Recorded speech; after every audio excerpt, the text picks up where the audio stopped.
আপনি যদি খেলাও থাকে, আপনার যদি রাজনৈতিক কর্মকাণ্ড থাকে, আপনি কোনটাকে প্রায়োরিটি দিবেন? কোন জাতীয় দলের খেলোয়াড়কে দলের টেনে নেওয়া তার রাজনীতি করার জন্য, কেউ জাতীয় দলে থাকা অবস্থায় রাজনীতি করতে পারবেন কিনা, এই কথাটা যেমন কালকে হয়তো সোহান বলেছে, but at the same time আমার এটার সঙ্গে এডিশনালি আমি একটা বার্তা দিতে চাই, একটা বক্তব্য রাখতে চাই। সেটা হচ্ছে যে সংস্কার দুই জায়গায় হতে হবে। একটা খেলোয়াড়ের জন্য যেমন তিনি যোগদান করতে পারবেন কি পারবেন না রাজনৈতিক দলে, জাতীয় দলকে সার্ভ করার সময়, তার পাশাপাশি যে রাজনৈতিক দলগুলোর কনস্টিটিউশন কিংবা সংস্কার নিয়ে কথা বলছে এই ইন্টারিম গভর্নমেন্ট, সেখানে একটা রাজনৈতিক দলেরও কি উচিত কোন জাতীয় দলের খেলোয়াড়কে দলের টেনে নেওয়া তার রাজনীতি করার জন্য?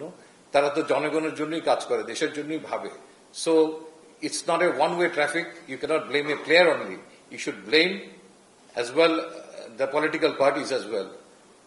আমি ভবিষ্যতের ব্যাপারে আমি আমার বক্তব্য দিলাম, হয়তো আমার চিন্তা ভাবনাটা আমি একটু শেয়ার করলাম। আপনার কথা বলেছেন, তিনি আমাদের ভাবনায় আছেন এবং তার ফেরার কথাটা যেহেতু আপনি বলেছেন, তিনি কিন্তু এই টিমের হয়ে এখন পাকিস্তানে অবস্থান করছেন এবং তিনি দুটো লঙ্গার ভার্সন ক্রিকেট অংশগ্রহণ করছেন।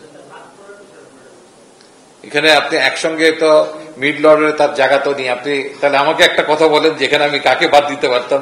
এটা আমি আপনাকে প্রশ্ন করলাম। মমিনুল আছে, সাকিব আল হাসান আছে, মুশফিকুর রহিম আছে, লিটন দাস আছে। So that unfortunately 17 member team করলে হয়তো তাকে আমি রাখতে পারতাম, বাট আমার মনে হয়েছে যে টিমে রাখার থেকে তিনি যদি এই টিমের হয়ে আরো পরিপক্ক হন, তাহলে যে কোনো সময় তিনি আরেকজন খেলোয়াড়কে রিপ্লেস করতে পারবেন। এটা আসলে এটার একটা গাইডলাইন আসা উচিত সংশ্লিষ্ট প্রত্যেকটা ফেডারেশন কিংবা বোর্ড থেকে। আমি মনে করি যে সেই ক্রাইটেরিয়ায় আপনি যদি খেলাও থাকে, আপনার যদি রাজনৈতিক কর্মকাণ্ড থাকে, আপনি কোনটাকে প্রায়োরিটি দিবেন? That does becomes a issue.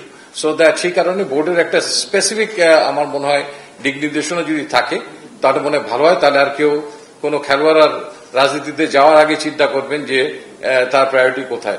এই রাস্তাটা আমার মনে হয় বন্ধ হওয়া উচিত। If you are national asset, আপনার পিছনে অনেক ইনভেস্টমেন্ট থাকে আপনাকে সেই পর্যায়ে নিয়ে যাওয়ার জন্য, তারপর অলওয়েজ সাডেন যখন আপনার খেলোয়াড় হিসেবে দেশকে আরো সার্ভিস দেওয়ার সুযোগ আছে, অলওয়েজ সাডেন আপনি যদি কোন রাজনৈতিক ক্যারিয়ার যদি এমন হয় আপনি বিল্ড আপ করে এসছেন, that is different. Always sudden আপনার জাস্ট পজিশনের আলোকে যদি আপনি শিফট হয়ে যান সেখানে, আমার মনে হয় সেটা হলে দেশই বঞ্চিত হয়। আলটিমেটলি যারা রাজনীতি করেন তারা তো দেশের জনগণের জন্যই করেন, দেশের জন্যই করেন, দেশের পতাকার জন্যই করেন।